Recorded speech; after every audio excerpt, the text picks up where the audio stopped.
Drama की starting एक बहुत ही प्यारे से सीन के साथ होती है और यह सीन बौद्ध मंदिर का होता है।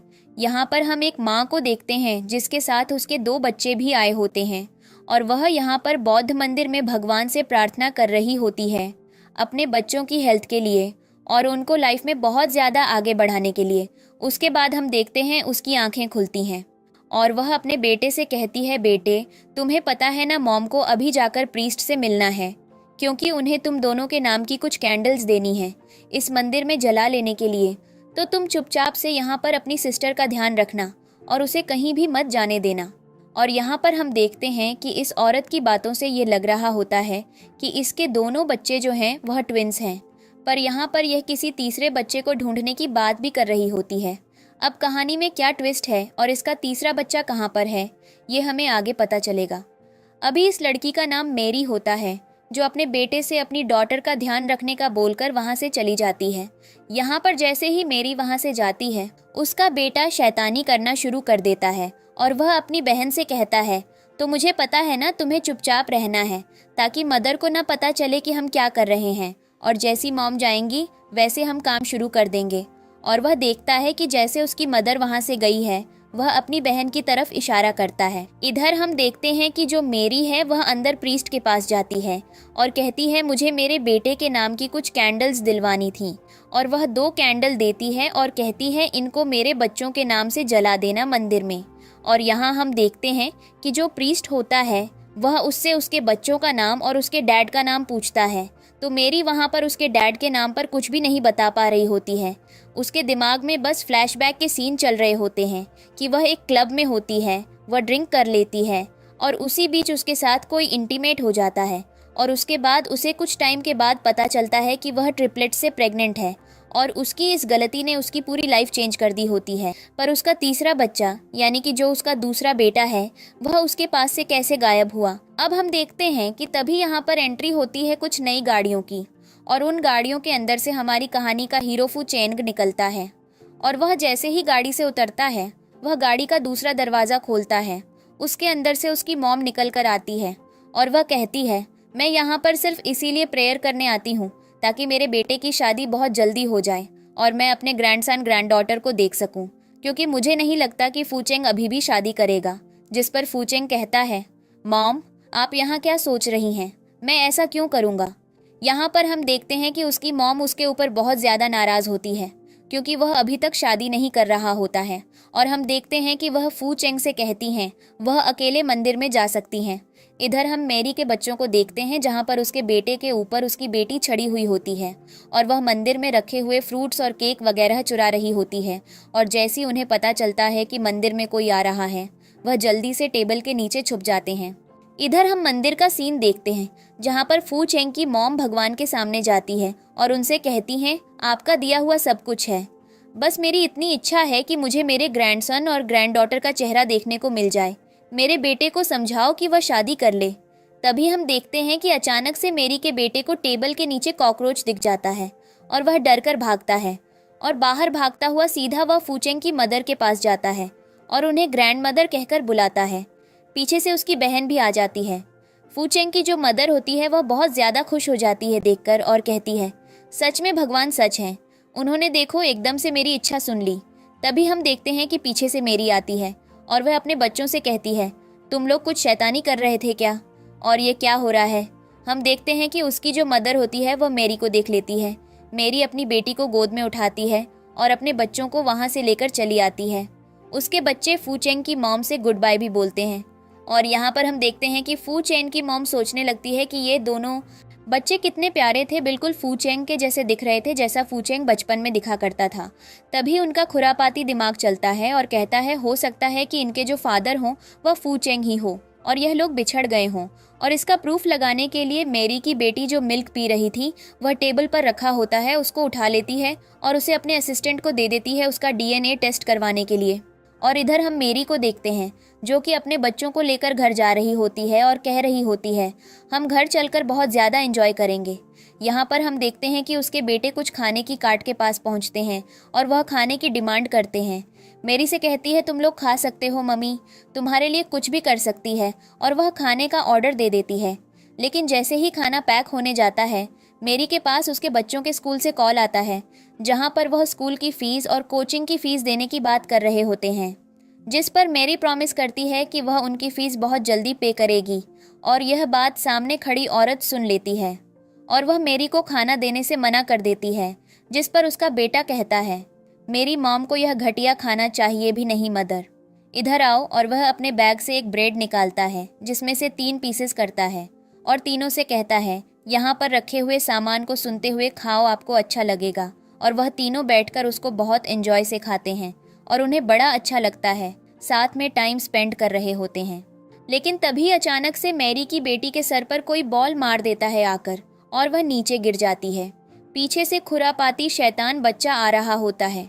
मैरी से कहती है, तुमने ऐसा क्यों किया बेटे? अगर तुम रोड पर फुटबॉल खेलोगे तो किसी न किसी को लग जाएगी। देखो, मेरी डॉटर को लग गई है। लेकिन तभी पीछे से एक लड़की आती है जिसका नाम रोजी होता है, जो बहुत ज़्यादा एरोगेंट होती है और ये उसी छोटे बच्चे के साथ होती है। और वह छोटा बच्चा रोजी से बोलता है कि देखो ये मुझसे कैसे बात कर रही है। और यहाँ पर रोजी मेरी से आर्ग्यूमेंट करने लगती है और कहने लगती है, ये सड़क तुम्हारी नहीं है, इस सड़क पर सबका हक है, तो मैं ऐसे किसी को इंस्ट्रक्शंस नहीं दे सकती हूँ, ठीक है? और तुम दोबारा से ऐसे यहाँ पर अपने बच्चों को खड़ा नहीं करोगी। वैसे तुम लग नहीं रही हो कि इन बच्चों की मदर, हो सकता है कि तुम यहाँ पर इन बच्चों को किडनैप करके ले जा रही हो। जिस पर उसका बेटा बोलता है कि आपको मेरी मॉम से ऐसे बात करने का हक किसने दिया? मैं आपको नहीं छोड़ूंगा यहाँ पर। हम देखते हैं रोजी बोलती है कि मैं बहुत अच्छे से जानती हूँ तुम्हारे जैसे लोगों को जो सिर्फ लोगों से पैसा लेने के लिए ये सब करते हैं। और वह ऐसा बोलकर वहाँ से चली जाती है। मेरी जल्दी अपनी बेटी को शूज़ पहनाती है और कहती है, हम हॉस्पिटल चलेंगे। इधर हम देखते हैं हॉस्पिटल का सीन, जहाँ पर हम फूचेंग को देखते हैं। उसे टेंशन होती है कि उसकी मॉम हॉस्पिटल क्यों आई है, पर उसकी मॉम उसको अपनी खबर देने की जगह उल्टा उसके सर से एक बाल तोड़ लेती हैं और अपने असिस्टेंट से कहती है, जाकर डीएनए टेस्ट करवा कर लाओ। थोड़ी देर में डीएनए टेस्ट की रिपोर्ट आ जाती है और पता चलता है कि उन बच्चों का ब्लड ग्रुप फौचेंग के ब्लड ग्रुप से मैच हो रहा है। इसका मतलब फौचेंग उनका बायोलॉजिकल फादर है। और वह यह सब बोलकर खुश होने लगती हैं और उछलने लगती हैं। यहाँ पर हम देखते हैं मेरी को, जो कि हॉस्पिटल में ही होती है और यहाँ पर डॉक्टर से कुछ बात कर रहा होता है। डॉक्टर यहाँ पर मैरी से कहता है, दरअसल तुम्हारी बेटी अभी ग्रो कर रही है, पर उसके बॉडी में कुछ प्रॉब्लम्स फ्यूचर में हो सकते हैं, इसलिए अभी उसका ऑपरेशन करना ये ठीक रहेगा। मैरी कहती है, ठीक है डॉक्टर, कुछ दिन में मैं पैसों का इंतज़ाम करती हूँ। और यहाँ पर हम देखते हैं कि वह अपनी डॉटर और अपने बेटे से कहती है, सब ठीक है तो मुझे टेंशन लेने की ज़रूरत नहीं है। और उन्हें लेकर वह वहाँ से जाने लगती है। इधर हम देखते हैं फूचेंग को, जिसकी ग्रैंडमदर कहती हैं, मेरे तो 2 ग्रैंड डॉटर और ग्रैंडसन हैं, मैं तो बहुत ज़्यादा खुश हूँ। और फूचेंग को वह रिपोर्ट देखकर वह फ्लैशबैक का सीन याद आता है, जब उसकी पहली बार मुलाकात हुई होती है। हम देखते हैं कि फूचेंग अपने भाई जैसे दोस्त के साथ क्लब में होता है और ड्रिंक कर रहा होता है। और वह अपने दोस्त से कह रहा होता है कि वह अपनी मॉम को ऐसे अकेले छोड़कर मंक नहीं बन सकता है, उसे अपनी लाइफ में कुछ और भी करना होगा। और वह ऐसा बोलकर टेंशन में बहुत ज़्यादा ड्रिंक कर लेता है। उसका दोस्त उससे कहता है, मैंने इस क्लब में एक रूम बुक किया है, वह है 1206, चुपचाप से वहीं चले जाना। पर फूचेंग गलती से 1208 में चला जाता है और वहीं से इसकी मुलाकात मेरी से होती है। मेरी पे इतनी ज़्यादा नशे में होती है कि ये दोनों एक दूसरे को नहीं पहचान पाते हैं और इनके बीच में रोमांटिक मोमेंट हो जाते हैं। और अभी प्रेजेंट में फूचेंग उस गलती को लेकर बहुत ज़्यादा रिग्रेट कर रहा होता है और कह रहा होता है कि पता नहीं मेरे बच्चे कहाँ होंगे। तब उसकी मॉम एकदम से पीछे होती है और कहती है, वह जा रहे हैं तुम्हारे बच्चे। और फूचेंग भागता हुआ जाकर उन्हें रोकता है। हमें लगता है कि वह मेरी के ही बेटे और बेटी हैं, पर यहाँ पर कोई और लेडी होती है जिसके बच्चे को फूचेंग अपना समझ लेता है और पता चलता है कि वह उसका बेटा नहीं है। यहाँ पर हम देखते हैं कि जो लेडी होती है वह कहती है, ठीक है मुझे समझ आ गया कि तुम्हें कैसे उस बच्चे को ढूंढने में मदद करनी है। और वह मेरी की बेटी और बेटे की फ़ोटो फूचेंग को देती है और कहती है, इसको पूरे सिटी में लगवा दो और पता लगाओ कि तुम्हारे बच्चे कहाँ पर हैं। और ऐसा ही हो रहा होता है। और जब बाहर निकलती है घर से और उसे लोगों का बिहेवियर थोड़ा ऑकवर्ड लगता है, क्योंकि सिटी में हर जगह उसके बेटे की तस्वीर लगी होती है और हर गार्ड उसके बेटे को देख रहा होता है। और यहाँ पर मेरी की तरफ हर इंसान चलकर आ रहा होता है, क्योंकि फूचेंग है जो पोस्टर लगवाए होते हैं उसमें प्राइज मनी बहुत ज़्यादा हाई रखी होती है। मेरी कहती है, क्या हुआ है? और यहाँ पर हम देखते हैं कि उसमें से एक आदमी उसके बेटे की फ़ोटो दिखाता है, जिस पर कोई उसे बताता है कि तुम्हारे बेटे को मिसिंग बताया जा रहा है। मेरी कहती है ऐसा कुछ भी नहीं है, ये मेरा रियल बेटा है। और यहाँ पर हम देखते हैं कि सभी लोग इंतज़ार कर रहे होते हैं कि उसकी मुलाकात कैसे होगी मैरी से। यहाँ पर हम फूचे को देखते, जो दोबारा अपने भाई जैसे दोस्त के साथ क्लब में जाता है। और यहाँ पर हम देखते हैं कि उसका दोस्त कहता है, तुम अपने बच्चों को क्यों ढूंढ रहे हो? जिस पर फूचेंग कहता है, वह खुराफात तुम्हारी थी ना, तुमने शैतानी की, उसकी पनिशमेंट मुझे मिल रही है। मेरे बच्चे गायब हैं। इधर मेरी अपने बच्चों को भीड़ से बचाकर घर में ले आई होती है और उसके हाथ पर दवाई लगा रही होती है, लेकिन तभी उसे कहीं से कॉल आता है। और यहाँ पर हम देखते हैं कि मेरी को लगता है कि जहाँ से उसे सेल्स के लिए कॉल आ रहे हैं, उसे वहीं जाकर ज्वाइन कर लेना चाहिए। इधर हम देखते हैं कि फूचेंग जो होता है वह अपने दोस्त के ऊपर भड़क रहा होता है और कह रहा होता है कि तुम्हें पता ही नहीं है कि उस रात मेरे साथ उस रूम में कौन थी, तुम ही ने तो मुझे उससे बुलाया था। इधर हम देखते हैं कि मेरी अपने बेटे को स्कूल से लेकर आ रही होती है। उसके फेस पर कुछ पेंटिंग हो रखी होती है। उसका बेटा कह रहा होता है कि मदर, मेरी सिस्टर मेरी परफॉर्मेंस देखने क्यों नहीं आई? जिस पर मेरी समझाती है कि तुम्हारी सिस्टर को कुछ ज़रूरी काम से हॉस्पिटल जाना पड़ा है और वह वहाँ पर एडमिट है, इसलिए मैंने सारी परफॉर्मेंस रिकॉर्ड कर लिया, हम उसे घर जाकर दिखाएंगे। तभी हम इधर देखते हैं कि वही शैतान बच्चा आ जाता है जिसने मेरी की बेटी के सर में चोट मारी होती है और उसके साथ रोज़ी भी होती है। रोज़ी जो होती है वह उस बच्चे से बात कर रही होती है, क्योंकि वह बच्चा रोज़ी से कह रहा होता है कि मदर, तुम मेरी परफॉर्मेंस देखने क्यों नहीं आई हो। पर रोज़ी उस बच्चे से इतना ज़्यादा रूखा बिहेव कर रही होती है कि ऐसा लग रहा होता है कि वह उसका सगा बच्चा नहीं है। और यहाँ पर हम देखते हैं कि वह बार बार कह रही होती है, क्योंकि मेरा टाइम बहुत ज़्यादा प्रेशियस है, मैं तुम्हारी परफॉर्मेंस देखने क्यों आती। और हम देखते हैं कि वह बच्चे को वहाँ से जाने के लिए कह देती है।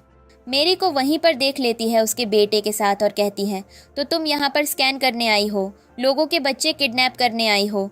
और ऐसा बोलकर तमाशा क्रिएट कर देती है और भीड़ इकट्ठा कर लेती है और कहती है, मुझे पता है ऐसा ही करती है। यहाँ पर हम देखते हैं कि बच्चा कहता है, मेरी मॉम ऐसी नहीं है, आप लोग ऐसे क्यों बोल रहे हैं? पर मेरी के बेटे की बात कोई नहीं सुनता। उल्टा रोज़ी मेरी के बेटे को खींचकर एक स्टोर रूम में बंद कर देती है। इधर फूचेंग जो होता है उसे इनविटेशन आ गया होता है मेरी के बेटे के स्कूल का कुछ फंक्शन देखने के लिए, ताकि वह एक अच्छा पेरेंट बन सके, और वहाँ पर जाता है। इधर हम देखते हैं मेरी को, जिसको पता होता है कि उसके बेटे को एस्मा है और वह इस स्टोर रूम में घुटकर मर जाएगा, इसलिए वह डिसाइड करती है कि वह टेबल से इसको तोड़ेगी। लेकिन तब तक वहाँ पर फूचेंग आ जाता है और हम देखते हैं वह बोलता है, यहाँ पर तमाशा क्यों हो रहा है? मेरी बोलती है, मेरे बेटे को स्टोर रूम में बंद कर दिया है, उसे एस्मा है, प्लीज उसे बचा लो। फूचेंग दरवाजा खोलता है। रोजी यह सब कुछ देखती रहती है और अंदर जाता है। मेरी कहती है, यह तो बेहोश हो गया है, और हम देखते हैं कि वह जैसे उसका एस्मा पंप निकालने की कोशिश करती है।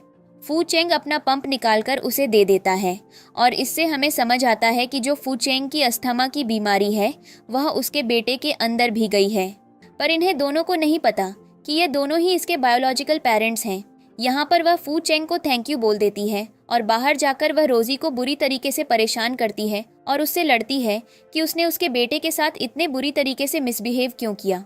इधर जो फूचेंग होता है उसके बेटे के चेहरे पर पेंट लगने की वजह से नहीं पहचान पाता होता है, और अब यह लोग गाड़ी के अंदर बैठे होते हैं और इनके बेटे को हॉस्पिटल ले जा रहे होते हैं और अपने बेटे का ध्यान रख रही होती है।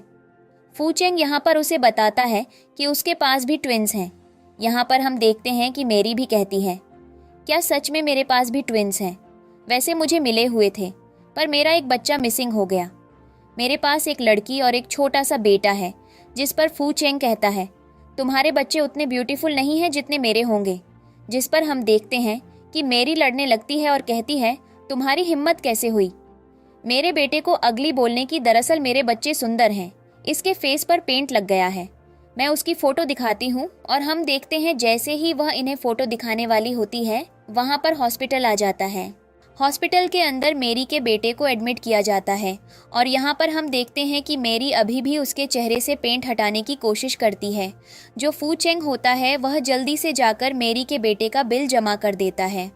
मेरी कहती है वह इतना पैसा कैसे चुकाएगी, जिस पर फू चेंग बोलता है मेरे पास एक असिस्टेंट की जॉब है, तुमसे ज्वाइन कर सकती हो।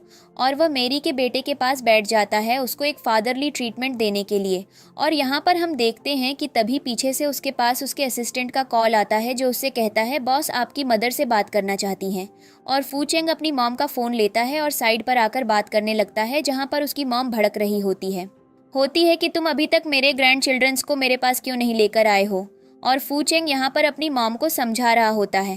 तभी पीछे से एक बच्ची भागती हुई आती है जो कि कोई और नहीं मैरी की बच्ची होती है। और यहाँ पर हम देखते हैं कि डॉक्टर से रोककर समझा रहे होते हैं। जब तक फू चेंग उसकी तरफ देखता वह वहाँ से चली जाती है। और यहाँ पर हम देखते हैं कि वह सीधा अपनी मदर के पास आती है अपने ब्रदर को विजिट करने के लिए। इधर हम फू चेंग को देखते हैं जो कि दोबारा से उसी टेम्पल में जाता है जहाँ पर मेरी है। और यहाँ पर वह उस टेम्पल के पुजारी से बात करता है अपने बच्चों के रिगार्डिंग। लेकिन तभी उसके पास किसी का कॉल आता है और यह कॉल होता है किसी अनजान व्यक्ति का जिसके बारे में अभी तक नहीं पता चला होता है। और फू चेंग को अपने बच्चों के नाम और लिस्ट मिल जाती है। इधर हम देखते हैं कि हॉस्पिटल में होती है और उसको किसी ने बहुत सारे गिफ्ट भेजे तो उसके बच्चे गिफ्ट देख रहे होते हैं। तभी मेरी को पता चलता है कि वह फू चेंग की कंपनी में उसकी असिस्टेंट की पोजीशन के लिए सिलेक्ट हो गई है और उसे एक अच्छी खासी सैलरी मिलेगी। और इसलिए वह अगले दिन फू चेंग के पास ड्यूटी पर पहुंच जाती है। वह उससे पहले पहुंच जाती है, उसका इंतज़ार करती है। जो फू चेंग होता है वह आता है और वह कहता है तुम कैसी हो, तुम ठीक तो हो ना, मेरी से बात करती है। और अब हम देखते हैं कि फू चेंग उसे एक मॉल में ले जाता है और वह कहता है कि तुम्हें लगता है ना कि ये मॉल सुंदर है, दरअसल मुझे चाइल्ड सेक्शन में जाना होगा, क्या तुम मेरी मदद कर सकती हो, क्योंकि तुम भी एक मदर हो जिसको पता है कि बच्चों को क्या पसंद है। मैरी कहती है ठीक है। और यहाँ पर हम देखते हैं कि फू चेंग अपने बच्चों से मिलने से पहले कुछ गिफ्ट लेना चाहता था, इसीलिए वह थोड़े गिफ्ट्स मरी के बच्चों के लिए भी लेता है, उसे भी लेता है। मेरी भी डिसाइड करती है कि वह फू चेंग के बच्चों के लिए कुछ गिफ्ट लेगी। और यहाँ पर हम देखते हैं कि वह जाकर कुछ गिफ्ट निकालती है और कहती है ये तुम अपने बच्चों को दे देना, उन्हें भी पता चले कि उनके पास भी एक स्पेशल आंटी है जो उनकी फिक्र करती है। और यहाँ पर इनके गिफ्ट एक्सचेंज हो जाते हैं। ये दोनों खड़े खड़े एक दूसरे से बात करते हैं। लेकिन तभी पीछे जो डमी खड़ा होता है वह अचानक से गिरने वाला होता है, जिस पर जो फू चेंग होता है वह उसे ज़मीन को पकड़ लेता है ताकि वह मेरी को प्रोटेक्ट कर पाए। और हम देखते हैं कि वह और इनको प्रोटेक्ट कर भी लेता है। और यह दोनों एक दूसरे की आंखों में देख रहे होते हैं, पर इनके लिए बहुत ज़्यादा अव्यक्त हो जाता है ऐसी चीज़ों को हैंडल करना। उसके बाद हम देखते हैं कि एक दूसरे से दूर हो जाते हैं और फू चेंग उससे कहता है तुम ठीक तो होना, तो मैं लगी तो नहीं। मेरी कहती है हाँ मैं ठीक हूँ। उसके बाद हम देखते हैं कि फू चेंग कहता है कि मुझे कुछ ज़रूरी काम आ गया, मैं थोड़ा बाहर होकर आता हूँ। और वह मैरी को अकेला छोड़कर बाहर चला जाता है।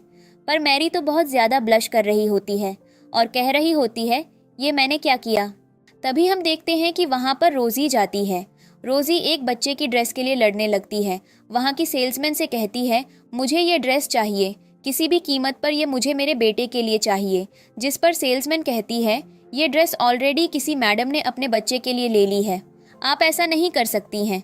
और यहाँ पर हम देखते हैं कि वह बार बार जिद कर रही होती है कि अगर उसे यह ड्रेस नहीं मिली तो वह कुछ न कुछ कर देगी। और हम देखते हैं कि मेरी सीधा उसके पास जाती है और कहती है क्या दिक्कत है, जिस पर रोज़ी बोलती है तो तुमने ये ड्रेस खरीदी है, कितने पैसों की खरीदी है, मैं इस ड्रेस को तो मैं देना चाहती हूँ। मेरी कहती है बकवास बंद करो, मैं ये ड्रेस अपने बेटे के लिए ले रही हूँ। रोज़ी बोलती है मुझे ये ड्रेस चाहिए, तुम्हारी औकात है इस ड्रेस को खरीदने की। और वह झपट्टा मारने लगती है। लेकिन तभी हम देखते हैं कि पीछे से फू चेंग आ जाता है, क्योंकि इधर रोज़ी मेरी के साथ बराबर बदतमीज़ी कर रही होती है। और वह जैसी और इनको थप्पड़ मारती है, फू चेंग बीच में आकर उसे बचा लेता है और रोज़ी से कहता है तो तुम यहाँ पर यह सब करने आई हो, तो तुमको पता है ना मॉल का मालिक कौन है, मैं मालिक हूँ, और तुम्हें मुझे क्या बुलाना चाहिए। जिस पर रोज़ी शांत हो जाती है और कहती है मुझे आपको सर बुलाना चाहिए। यहाँ पर हम देखते हैं कि अब वह फू चेंग से कहती है उसका यह मतलब नहीं था, बस मैरी को पनिशमेंट दे रही थी। यहाँ पर हम देखते हैं कि मेरी चुपचाप से उनकी बातें सुन रही होती है। और यहाँ पर फू चेंग के सामने रोज़ी कहती है क्योंकि ये बिल्कुल भी मेरे साथ पोलाइट नहीं थी। जिस पर फू चेंग कहता है कि मेरी तो तुम रिस्पेक्ट बहुत अच्छे से करती हो, पर मेरी असिस्टेंट की रिस्पेक्ट कौन करेगा। जिस पर हम देखते हैं कि रोज़ी और ज़्यादा शॉक्ड हो जाती है और जो मेरी होती है वह मौके का फ़ायदा उठाती है। वह फू चेंग का हाथ पकड़ लेती है और कहती है बॉस, क्या आपके आसपास ऐसे लोग रहते हैं जो आपके बारे में बिल्कुल भी नहीं सोचते और आपसे इतनी बुरी तरीके से मिसबिहेव करते हैं, जिस पर फूचेंग भी आग में घी डालने का काम करता है और कहता है तुम सही बोल रही हो। वैसे असिस्टेंट तुम हो ना, मुझे उम्मीद है तुम मेरे लिए सब अच्छा ही सोचोगी। और बोलिए को वहाँ से जाने के लिए बोल देता है। रोजी बहुत ज़्यादा जेलस होती है और यहाँ पर हम देखते हैं कि फूचेंग उससे कहता है, आज तुमने बहुत अच्छा काम किया, क्या तुम मुझे कुछ देना नहीं चाहोगी? मेरी कहती है जब मेरी सैलरी आएगी तो मैं आपको मील से ट्रीट करूंगी। और अब इसके बाद का सीन दिखाया जाता है, मेरी अपने घर में बैठी होती है। तभी उसके पास कुछ मैसेज आता है और उसे पता चलता है कि उसके काम के एक दिन में उसे सैलरी मिल गई है। इधर हम फूचे को देखते हैं जो मैरी के बारे में बार बार सोच रहा होता है और अपने काम पर फोकस नहीं कर पा रहा होता है और उसके दिमाग में उसी के ख्याल चल रहे होते हैं। और इधर उसका सेक्रेटरी उसे समझा रहा होता है कि ये तुम क्या कर रहे हो, इधर काम पर थोड़ा कुछ करो, कल एक मीटिंग है। और यहाँ पर हम देखते हैं कि फूचेंग उससे कहता है, तुमने मैरी की सैलरी उसको दे दी है क्या? जिस पर वह बोलता है कि हाँ, मैडम का रिप्लाई आ गया है और मैडम ने बोला है कि उन्हें बहुत ज़्यादा खुशी है कि वह फू चेंग के जैसे ग्रुप में काम कर रही है। जिस पर हम देखते हैं कि फू चेंग बोलता है कि उसको लिखो कि वह मुझे डिनर सेट रेडी करेगी। लेकिन फू चेंग इतना ज़्यादा इम्प्रेस हो रहा होता है कि वह अपने सेक्रेटरी का हाथ से फ़ोन ले लेता है, खुद ही लिखता है और पता चलता है कि मेरी का कुछ रिप्लाई नहीं आया, क्योंकि मेरी को लगता है कि फू चेंग उसके साथ फ्लर्ट कर रहा है। यहाँ पर हम देखते हैं कि वह सेक्रेटरी से कहता है, तुम्हारा फ़ोन टूटा हुआ है क्या? जिस पर वह कुछ नहीं बोलता। अब हमें अगले दिन का सीन दिखाया जाता है जहाँ पर मेरी ऑफिस में आती है, फू चेंग को थैंक यू बोलती है। फू चेंग से बोलता है, तुम आज फ्री हो क्या? हमें डिनर रर चलना था। जिस पर मेरी बोल दिया, मैं आज थोड़ा सा बिजी हूँ, बाद में कर लेंगे डिनर। इधर हम देखते हैं फू चेंग को जो कि ऑफिस बाद क्लब में जाता है अपने फ्रेंड के पास और कहता है, अभी तक उस लड़की का पता नहीं चला है जो उस रात मेरे साथ थी। मुझे मेरे बच्चे चाहिए, मुझे बताओ कैसे मिलेगी वह लड़की? जिस पर वह बोलता है, ठीक है, मैं उसे मैसेज कर रहा हूँ, थोड़ी देर में आ जाएगी। लेकिन तभी उसे क्लब में बराबर पर एंट्री होती है मेरी की, जिसको देखकर वह एक्साइटेड हो जाता है और कहता है, क्या सच में लड़की हो जिसके साथ मैं उस रात था? जिस पर मैरी कहती है, नहीं। लेकिन तभी पीछे से एक और लड़की आ जाती है और यहाँ पर इनकी मिसअंडरस्टैंडिंग नहीं खत्म होती है और वह लड़कियाँ का फूचेंग से कहती हैं। वह लड़की मेरी कहती है, तुम लोग बात करो, मैं कुछ काम करके आती हूँ। और वह वहाँ से चली जाती है क्योंकि वह इस जगह पर वेटर की जॉब करने आई होती है और उसके मैनेजर का मैसेज उसके पास आ रहा होता है। अब यहाँ पर हम देखते हैं कि यह जो लड़की होती है वह अंदर की तरफ जाती है, फूचेंग से बैठकर बातें करती है। लेकिन फूचेंग समझ जाता है कि यह वह लड़की नहीं थी जो उस दिन उसके साथ थी, पर इसे किसी ने यह काम करने के पैसे दिए होते हैं और वह कोई उसका दुश्मन होता है। इसलिए फू चेंग को इन सारी चीज़ों के बारे में पता लगाना ही होता है और वह उस लड़की से कहता है, मुझे बताओ कौन है वह आदमी जिसने तुम्हें पैसे दिए हैं? जिस पर वह कुछ जवाब नहीं देती है। इधर हम देखते हैं मेरी को जो कि उस क्लब के मैनेजर के साथ होती है।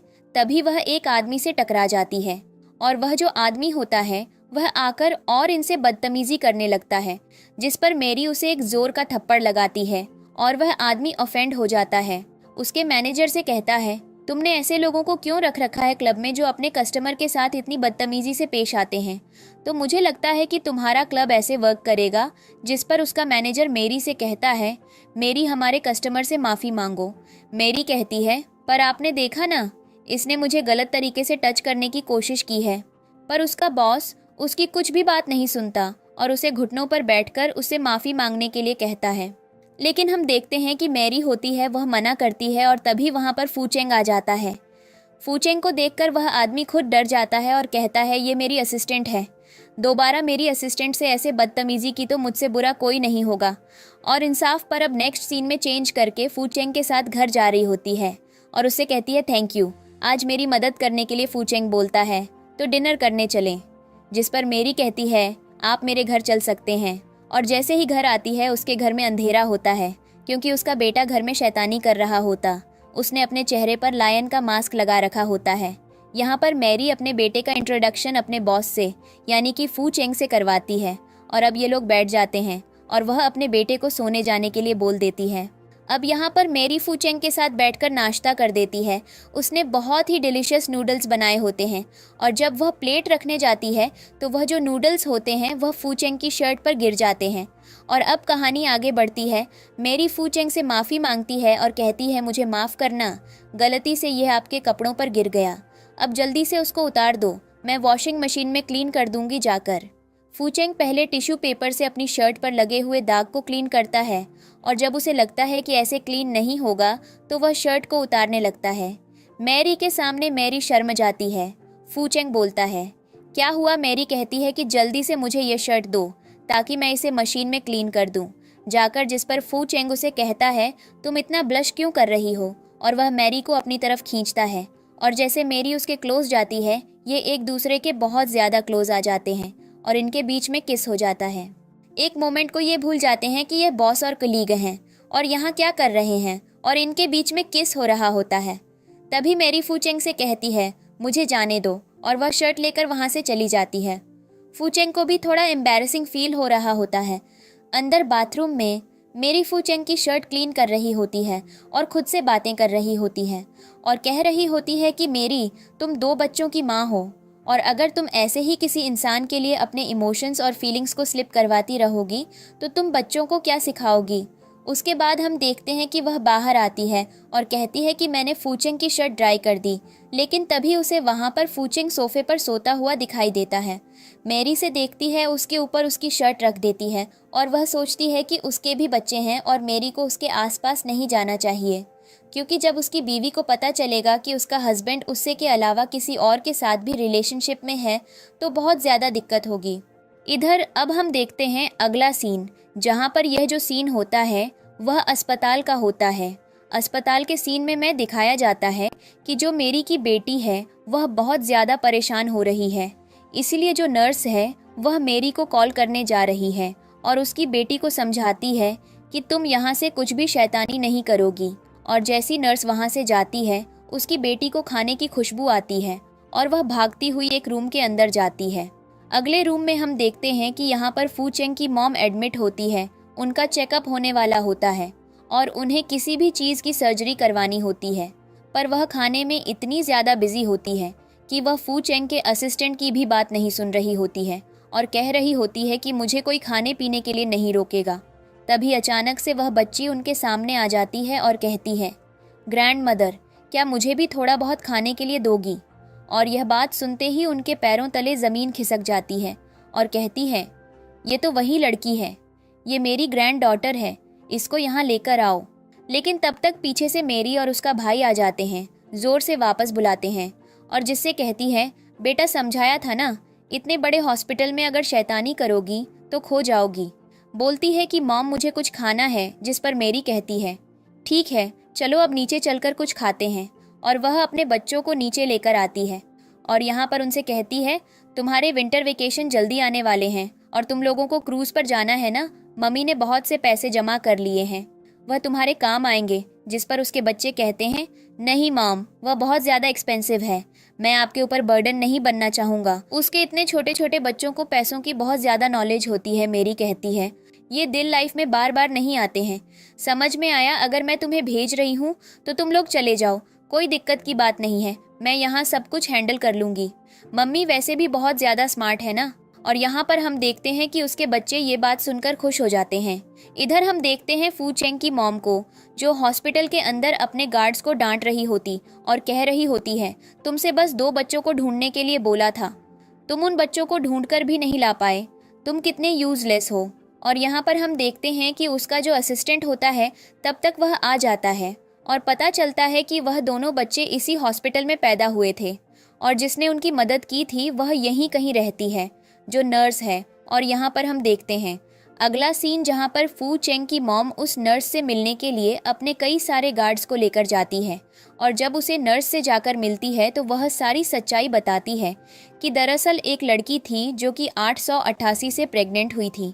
और हम देखते हैं कि तभी हॉस्पिटल के अंदर से उसका एक बच्चा चोरी हो जाता है और वह किसी न्यू प्लेस पर शिफ्ट कर जाती है अपने बाकी के बच्चों को लेकर। उस बच्ची ने बहुत कुछ सैक्रिफाइस किया है और पता नहीं उसके बच्चे और बाकी कहाँ पर होंगे। हमें कुछ भी आइडिया नहीं है, जिसको सुनकर फू चेंग की मॉम को बहुत ज़्यादा बुरा लगता है कि उनके ग्रैंडसन और ग्रैंड चिल्ड्रन को इतनी ज़्यादा प्रॉब्लम फेस करने को मिल रही है, और वह इमोशनल हो जाती है और कहती है पता नहीं मेरे बच्चे कहाँ होंगे। इधर हम देखते हैं मेरी को, जो कि अपने बच्चों को उनकी पिकनिक स्कूल बस में बिठा रही होती है और उनसे कह रही होती है कोई भी शैतानी नहीं करनी है, अच्छे से जाना है। जिस पर उसके बच्चे कह रहे होते हैं मम्मी क्या आप सच में हमारे साथ नहीं चल रही हैं? जिस पर उसकी मॉम कहती है कि बेटा अभी नहीं, नेक्स्ट टाइम चलेंगे। तब तक वहाँ पर उनकी टीचर आ जाती है और कहती है हम सब लेट हो रहे हैं, तुम लोग अंदर चलो, और यहाँ पर मेरी अपने बच्चों को गुड बाय बोल देती है। इधर हम देखते हैं फू चेंग को, जो अपनी मॉम का रोना सुन रहा होता है। वह बुरी तरीके से रो रही होती है, बोलकर कि उनके बच्चों को बहुत बुरी तरीके से ट्रीट किया जा रहा है। वह जहाँ कहीं भी उन्हें वापस ले आओ, मैं इस घर में नहीं रह सकती हूँ। और फू चेंग यहाँ पर अपनी मॉम की बकवास सुन सुनकर पक चुका होता है कि अब वह उनका क्या करे। और हम देखते हैं कि वह रोए जा रही होती है और कह रही होती है कि जब भगवान ने 18 साल तक मुझे कुछ भी नहीं दिया, मेरे बेटे ने शादी तक नहीं की, और जैसे 18 साल के बाद मुझे सब कुछ मिला, तो भगवान ने मेरी लाइफ स्पैन कम कर दी। मुझे नहीं पता मैं अपने ग्रैंडसन और ग्रैंड डॉटर के साथ कितने मोमेंट्स बिता पाऊंगी। और फू चेंग को बस इतनी सी बात समझ नहीं आ रही होती है। और यहाँ पर हम देखते हैं फू चेंग को, जो कि बेफिक्रा होकर बैठा होता है, अपनी मदर को समझा रहा होता है और कह रहा होता है 24 घंटे भगवान को कोसना बंद करो तो सब मिल जाएगा, तुम इतनी टेंशन क्यों ले रही हो मदर। और तभी हम देखते हैं कि वहाँ पर अचानक से फू चेंग के पास एक फ़ाइल आती है जिसमें उसके बच्चों के बारे में कुछ डिटेल्स होती हैं, और वह उस फाइल को लेकर खुश हो जाता है और कहता है जल्दी से उसे मंदिर में जाओ जहाँ पर हम लोग जाते हैं, और वहाँ पर अच्छी खासी चैरिटी करो। और इधर हम देखते हैं कि वह बोलता है कि मैं अपने ऑफिस के लोगों को भी बहुत सारा फंड और कमीशन देना चाहता हूँ, जल्दी से वहाँ पर भी जाओ। और यहाँ पर अब अगला सीन ऑफिस का दिखाया जाता है, और यहाँ चाहते हैं ऑफिस में लोग डेकोरेशन कर रहे होते हैं। मेरी कहती है आखिर यहाँ हो क्या रहा है, आप लोग किस चीज़ की डेकोरेशन कर रहे हैं। जिस पर उसे पता चलता है कि फू चेंग के बच्चे मिल गए हैं और सभी को कंपनी में बहुत सारा फंड मिल रहा है और इंक्रीमेंट भी हुआ है लोगों की सैलरी में।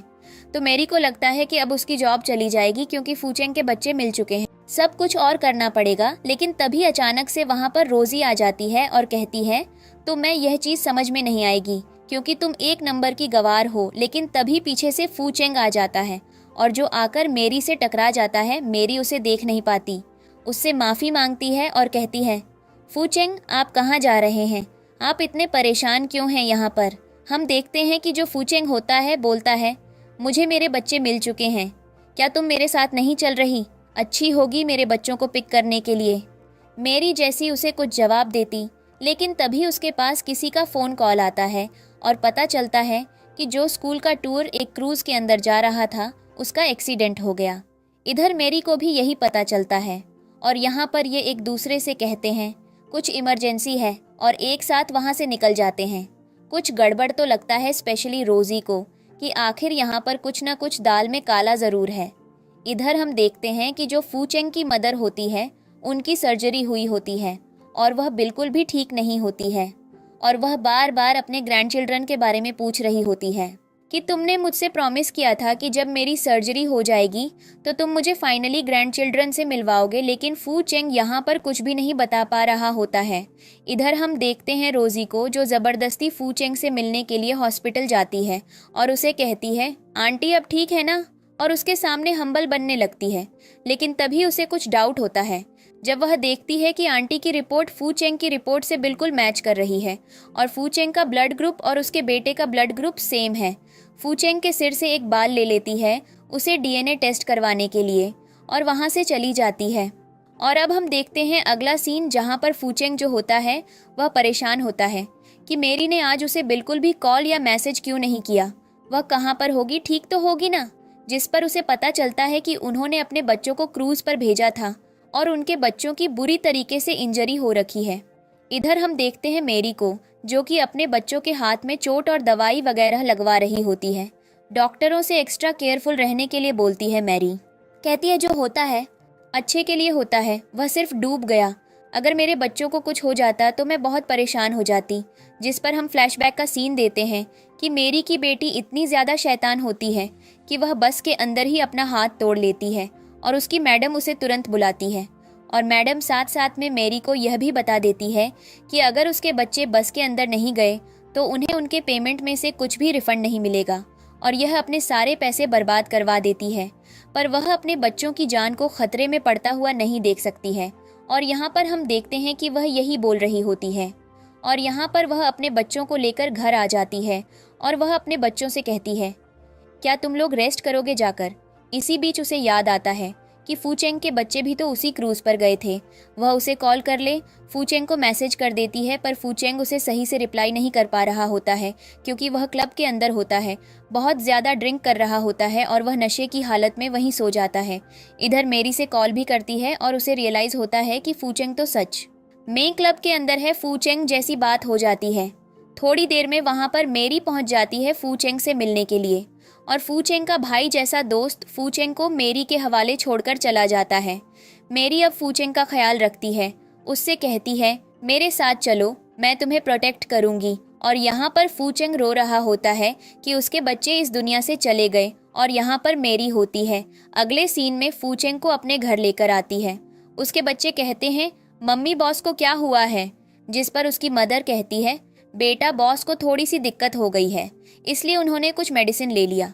आप लोग थोड़ा साइड हो जाएं ताकि बॉस को यहाँ सोफे पर लिटा सकें। जिस पर उसके बच्चे साइड हो जाते हैं और यहाँ पर मेरी अपने बच्चों से कहती है, मैं बॉस के लिए पानी लेने जा रही हूँ, तुम उनका ध्यान रखना, उन्हें कुछ भी चाहिए हो तो तुरंत मदर को बताना। अब उसके बच्चे फू चेन की सेवा करने लगते हैं। फू चेन की थोड़ी थोड़ी आंखें खुलती हैं और वह यह सब देख पा रहा होता है और उन्हें देखकर कह रहा होता है, तुम तो मेरे बच्चे हो ना, क्योंकि उसने उन बच्चों की फ़ोटो कहानी की स्टार्टिंग में ही देख ली होती है और उसे लग रहा होता है कि यह सब कुछ उसकी इमेजिनेशन है, पर सच में यह उसके ही बच्चे होते हैं।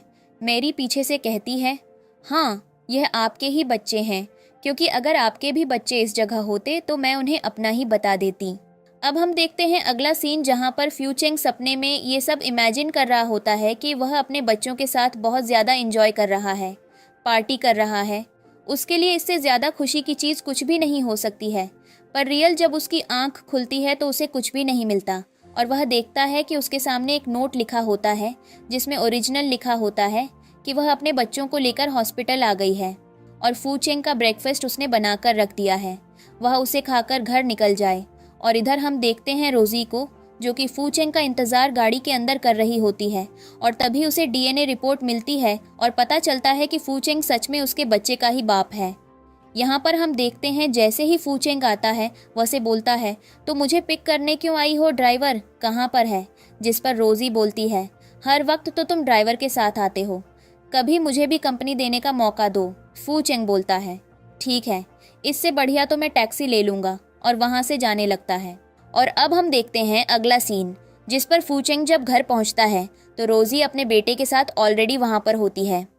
फूचेंग को समझ नहीं आता कि यह करने क्या आई है और उसकी जो मदर होती है वह उसे बच्चे के साथ खेल रही होती है और उनके एंटरटेनमेंट को कुछ बर्बादी ना हो, इसलिए फूचेंग चुप रहता है, भलाई में समझता है। और वह रोजी से कहता है, तुम यहाँ क्या कर रही हो और ये बच्चा कौन है? जिस पर उसकी मदर इमोशनल हो जाती है और कहती हैं, मेरे ग्रैंड शोल्डर तो इस दुनिया से चले गए, ये बच्चा मेरे साथ बहुत ज़्यादा नाइस है। जिस पर फूचेंग अपनी मदर को शांत कराता है। जिस पर रोजी कहती है, आप गलत समझ रही हैं, यह भी तो आप ही का बच्चा है, मेरे पास प्रूफ है।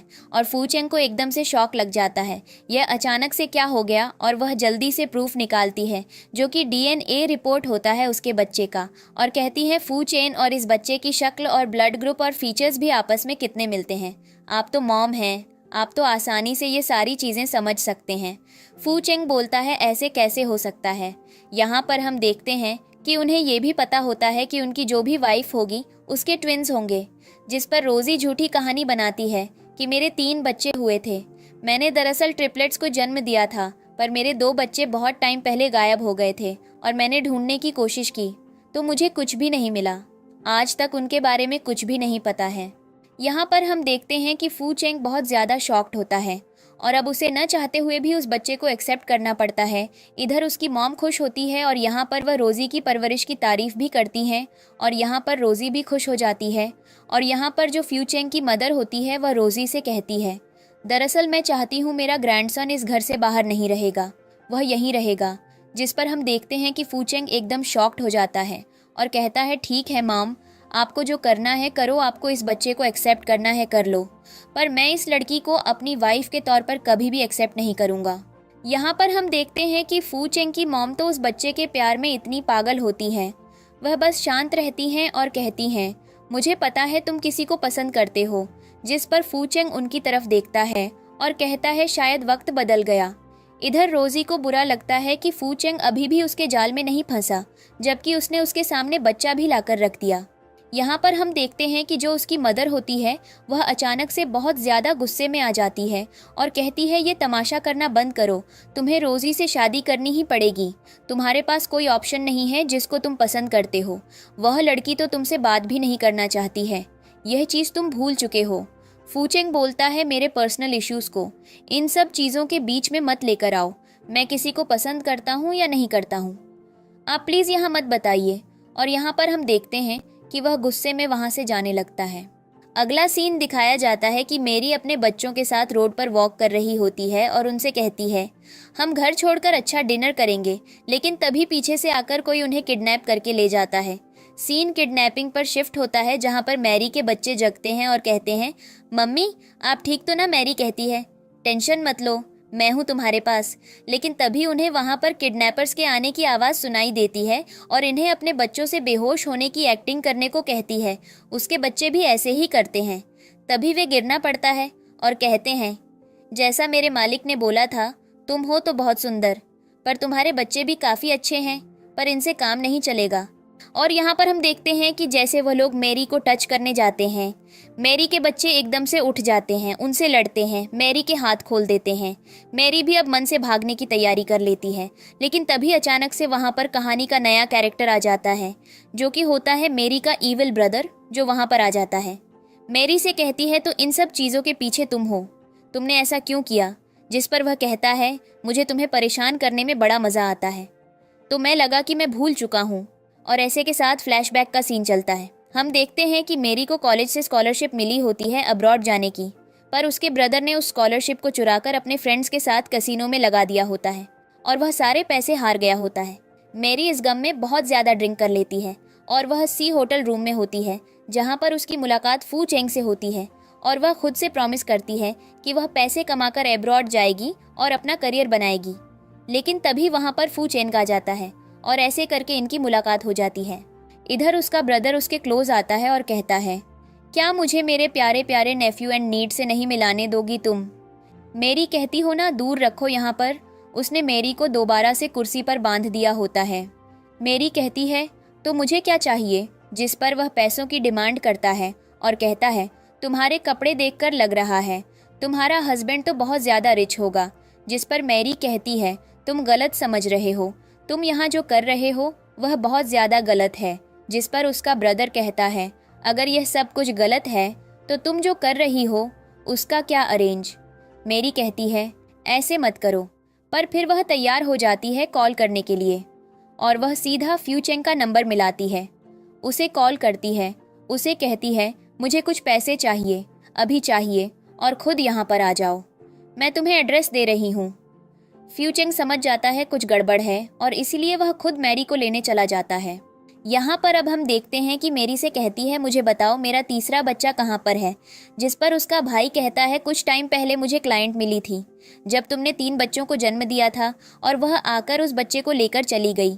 पता नहीं वह कहाँ होगा, कैसा होगा, पर मेरे पास तो नहीं है। मैरी को बहुत ज़्यादा गुस्सा आ जाता है कि पहले तुमने मेरे बच्चों को बेचा, अब तुमने मेरे 2 बच्चों को किडनैप किया, हमें टॉर्चर कर रहे हो तुम। भाई नहीं, तुम दुश्मनों के दुश्मन हो। जिस पर हम देखते हैं कि उसका ब्रदर कहता है ऐसे मत बोलो, दरअसल तुम्हारा हस्बैंड रिच है, अगर उसके रिच पैसों में से थोड़े पैसे मैंने ले लिए तो क्या हो जाएगा? और यह तुम्हारे चंगू मंगू है ना, तुम्हारे 2 प्यारे से बच्चे, इनके साथ तुम खुश रहो, दूसरों को क्यों सेटल करने में मदद करती हो? मैरी यहाँ पर फू चेंग के आने का इंतज़ार करती है। थोड़ी देर में फू चेंग वहाँ पर आ जाता है और वह आकर उनके मुंह पर पैसे फेंकता है। सबसे पहले मैरी को खोलता है, उसके बाद बच्चों को, और बोलता है तुम यहाँ क्या कर रहे हो? यहाँ पर हम देखते हैं कि मैरी का जो ब्रदर होता है वह फू चेंग को देखकर बहुत ज़्यादा एक्साइटेड हो जाता है। उसे लगता है कि यह बहुत ज़्यादा मोटी पार्टी है, इससे बहुत अच्छा खासा पैसा लूटा जा सकता है। इसीलिए वह मैरी से कहता है मुझे पैसे बहुत ज़्यादा कम लग रहे हैं, अपने हस्बैंड से बोलो मुझे और पैसे दे। मेरी बोलती है तुम्हारा दिमाग खराब हो गया है, हम ऐसा क्यों करेंगे, हम ऐसा कुछ भी नहीं करेंगे। वह बोलता है तो तुम लोग यहाँ से जान से जाओगे। जिस पर फू चेंग बोलता है मैं तुम्हें पैसे दे रहा हूँ, तुम्हारे पैसों का इंतज़ाम मुझे करने दो। और वह अपने असिस्टेंट और सेक्रेटरी को कॉल करके पैसे लाने के लिए बोलता है। अब हम देखते हैं बाहर का सीन जहाँ पर फू चेंग उन बच्चों को लाइट में लेकर आता है।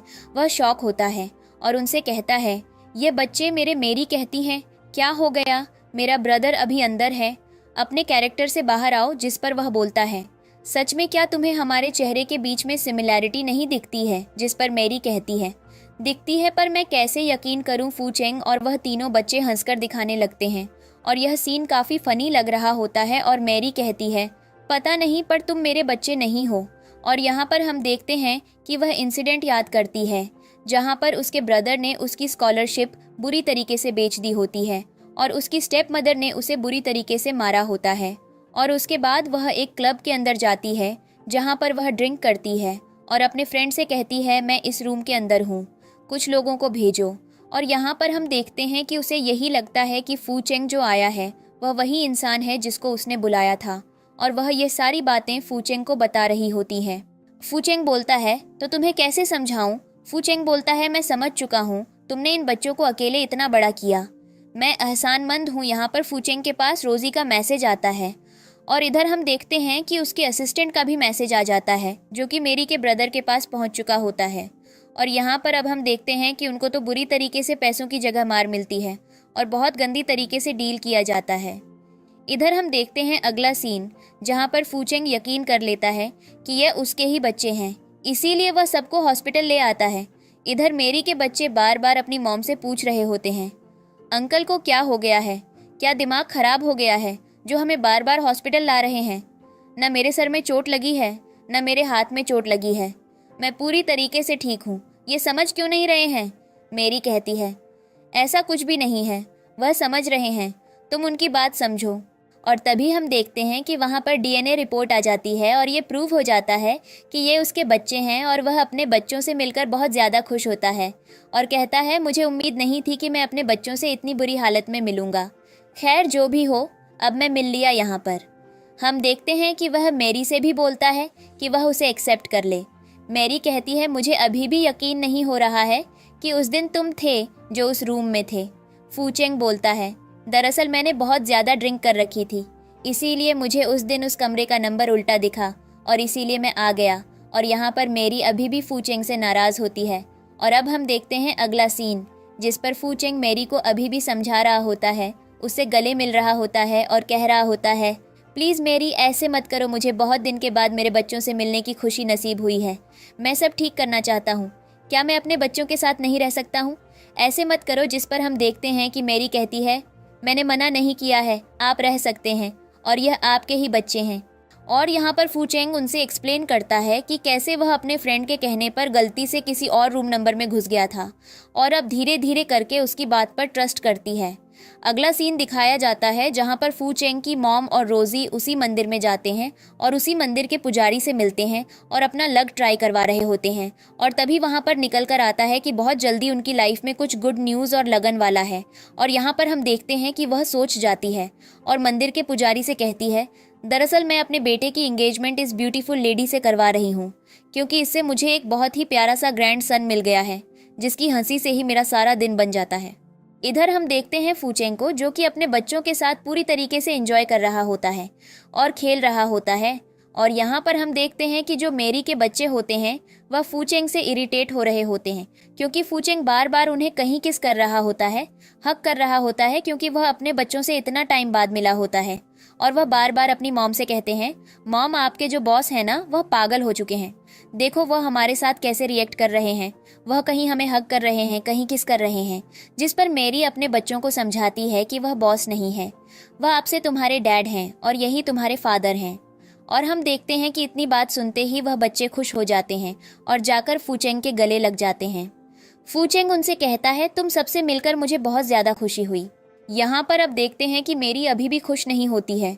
फू चेंग उसका उतरा हुआ चेहरा देख लेता है और कहता है तुम्हें क्या दिक्कत हो रही है, ये मुझे बताओ, किसी ने तुमसे कुछ बोला? और मेरी कहती है, कुछ नहीं बोला, बस मुझे फिक्र हो रही है मेरे उस तीसरे बच्चे की जिसको मेरे ब्रदर ने बेच दिया था। क्या तुम मेरे ब्रदर को कॉल करके पूछ सकते हो उसने किस लेडी को मेरे बच्चे को बेचा था और वह कहाँ पर है?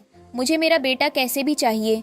जिस पर हम देखते हैं कि फूचेंग जैसे ही फ़ोन करने वाला होता है उसके पास फ़ोन आता है और पता चलता है कि मेरी का ब्रदर जेल से फरार हो गया है और उसे अब उन्हें ढूंढना होगा। जिस पर हम देखते हैं कि मेरी कहती है, क्या मैं चलूं? साथ में फूचेंग बोलता है वह इस मैटर को खुद देख लेगा। मेरी बस बच्चों की फिक्र करे और उन्हें अच्छे से रखे और अपने बैग वगैरह पैक कर ले, क्योंकि शाम को फूचेंग उसे पिक करने आएगा। हम देखते हैं अगला सीन, जहां पर फूचेंग अब मैरी के ब्रदर को बुरी तरीके से मारता है, उसे बुरी तरीके से ब्लैकमेल करता है और कहता है कि वह उसके ऊपर वह सारे केस लगाएगा जिससे वह इस बाहरी दुनिया को न देख सके और जेल के अंदर बना रहे। मुझे बताओ ये चोरी किसने करवाई है? तभी वह उसे लड़की की फ़ोटो दिखाता है और हम देखते हैं कि वह फ़ोटो किसी और की नहीं, रोज़ी की होती है। और यहाँ पर हम देखते हैं कि फूचेंग का असिस्टेंट उससे कहता है कॉल लगाओ रोज़ी को, और जैसे मेरी का ब्रदर रोज़ी को कॉल लगाता है, रोज़ी उसे कॉल उठाती कहती है कि मैंने तुमसे बोला था ना मुझे कॉल मत करना, और अब तुम क्या कर रहे हो? जिस पर मेरी का ब्रदर कहता है, दरअसल नई डील आई है, मुझे बताओ क्या करना है, प्राइज़ मनी क्या रखनी है? जिस पर रोज़ी बोलती है, तुमसे पहले भी डिसाइड हो गया था कि 1 मिलियन तो मुझे मिल जाएंगे जब तुम्हारा काम कंप्लीट हो जाएगा। जिस पर वह बोलता है, अच्छा ठीक है, और ये जो तुम्हारे लोग आए हैं इनका क्या करना है? यहाँ पर कुछ बच्चे भी हैं, इनको जिंदा रखना है या मार देना है? जिस पर रोज़ी इंस्ट्रक्शन देती है कि इन्हें तीनों को मार दो। और यहाँ पर हम देखते हैं कि वह बोलता है, ठीक है, जैसा तुम्हें ठीक लगे। रोज़ी बोल दिया, अगर तुम ऐसा कर दोगे तो मैं तुम्हें और ज़्यादा प्राइज़ मनी दूंगी। और यहाँ पर हम देखते हैं कि वह आदमी ऐसा प्रिटेंड करता है कि वह उसके दिए हुए लालच में आ रहा है, और यहाँ पर फूचेंग को गुस्सा आ रहा होता है। और यहाँ पर फूचेंग का असिस्टेंट उसके ब्रदर के हाथ से फ़ोन लेता है, और यहाँ पर फूचेंग एक बार फिर से पूछता है, क्या तुम श्योर हो इस लड़की ने ये सब कुछ करवाया? जिस पर वह बोलता है, हाँ मैं श्योर हूँ, यही है वह लड़की, आपको इसकी बातों से नहीं समझ में आ रहा है। इधर फूचेंग का असिस्टेंट है, उसकी सारी बातों की रिकॉर्डिंग कर ली होती है कोर्ट में दिखाने के लिए। अब हमें अगला सीन दिखाया जाता है। कहानी में पुराना कैरेक्टर जो कि होता है मैरी की स्टेप मॉम, उससे मिलने के लिए यूज पार्टी में आती है, और वह यहाँ पर ऐसा दिखाती है कि वह फूचेंग की रिलेटिव है और उनसे मिलने आई है। अगर वह लोग उसे अंदर नहीं जाने देंगे तो फूचेंग उन पर भड़क जाएगा। जिस पर होटल वाले लोग पहले तो उसकी चेकिंग लेने की बात करते हैं, पर वह बोलती है कि चेकिंग देने की ज़रूरत नहीं है, मैं अपने सन इन लॉ को कॉल करती हूँ। जिस पर हम देखते हैं कि वह ऐसा कहने लगती है कि वह बहुत टाइम से अब्रॉड थी, वह यहाँ आई है। जिस पर अब होटल वाले थोड़ा दबाव में आ जाते हैं और उसे अंदर एंट्री दे देते हैं। इधर हम देखते हैं मेरी को, जो यूज पार्टी में जाने के लिए सब कुछ एक्सपोज करने के लिए ड्रेस सिलेक्ट कर रही होती है, और उसने रेड कलर पहना होता है। उसके बच्चे और सभी लोग देखकर हैरान होते हैं कि उसकी मम्मी इतनी प्यारी कैसे लग रही है, लेकिन उससे ज़्यादा प्यारी उसकी बेटी लग रही होती है इस क्यूट से गाउन में। यहाँ पर फूचेंग की भी नज़र मेरी से नहीं हट रही होती है और उसे कहता है, तुम रेडी हो अपनी रियल फैमिली से मिलने के लिए? मेरी कहती है, मैं रेडी नहीं, मैं बहुत ज़्यादा एक्साइटेड हूँ। इधर हम देखते हैं पार्टी का सीन, जहाँ पर सभी लोग यह देख रहे होते हैं कि यह पार्टी कितनी अच्छे से ऑर्गेनाइज की है, और सब लोग उसके बारे में बात कर रहे होते हैं। और यहाँ पर हम देखते हैं कि मैरी इस टाइम में अंदर आ जाती है और उसे पता चलता है कि अभी तक इन लोगों की शादी नहीं हुई है, और वह मैरी के आने का वेट करती है।